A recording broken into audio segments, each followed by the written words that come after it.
Star Wars, оригиналната трилогия, не е много добра. Това видео съдържа остри критики и шеги, които може да не се харесат на филмове на тази трилогия. Казвам нещата такива, каквито ги виждам, ако си чувствителен или лесно се обиждаш, по-добре не гледай. За тези, които не знаят, през 1977 излиза Star Wars. Филма, който не се счита за един от най-великите sci-fi в историята. Него реших да го гледам предната седмица с приятелите ми, аз него и цялата трилогия. После в 1980 излиза епизод 5. 81 Star Wars епизод 4 става новото име на оригиналния филм и 83 епизод 6 излиза. Защо епизод 5? Най-популярната теория е, че Лукас, директора на Star Wars, е знаел, че ще прави трилогия от самото начало. Но моята версия е, че просто е звучало яко и затова са огръсили епизод 5. И това е оригиналната трилогия. Епизод 4, 5 и 6. А другите нямат нищо общо с оригинала. Какво е направено добре? И трите филма изглеждат много добре за времето си, даже честно казано изглеждат много по-добре от някои филми днес. Също доста от популярните мемове идват от там. Примерно Well, of course I know him. He's me. Или Hello there.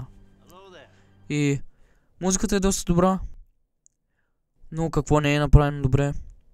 Доста от ефектите изглеждат лошо, дори за онова време.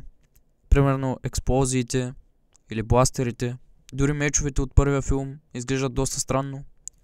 Историята няма никаква логика. В първия филм просто ти показват 20 различни героя, без никакво обяснение откъде идват и защо са важни. И единственият герой, за който се разказва повече, умира в същия филм. И това е Оби-Лан, който умира без причина. После във втория филм Люк намира Йода и честно казано, Йода е доста забавен герой. Когато Люк го среща за пръв път, още не знае, че малкият зелен старец е този, който е обучавал Оби-Лан. И Йода му казва, че може да го отведе при Йода, ако първо отидат да хапнат. И начинът, по който го каза, беше доста забавен. Аз лично много се смях. И още когато показваше на Люк как да използва силата, изглеждаше сякаш ще свърши всеки момент. И просто не знам защо направи такова лице. Но иначе цялото обучение не беше завършено и Люк отиде да спасява приятелите си, които не бяха в беда. И след това още да победи Дарт Вейдър.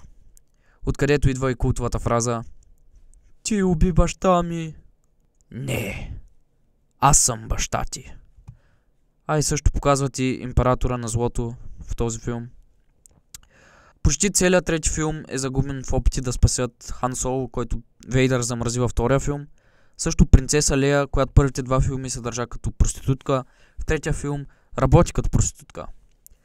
Накрая на филма Вейдър се бие с Люк, но вместо епичен край, той просто намира добрата си страна, убива императора и филма там и свършва.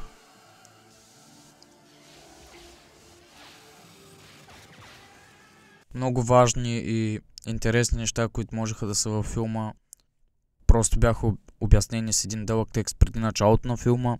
Примерно тренировката на Люк или развитието на империята. И вместо да ги видим, трябваше да гледаме безсмислени разговори и как Лея се целува с брат си. Всеки филм е по 2 часа, от които 10 минути са важни. Общо взето Star Wars е една трилогия, която се гледа само заради носталгията.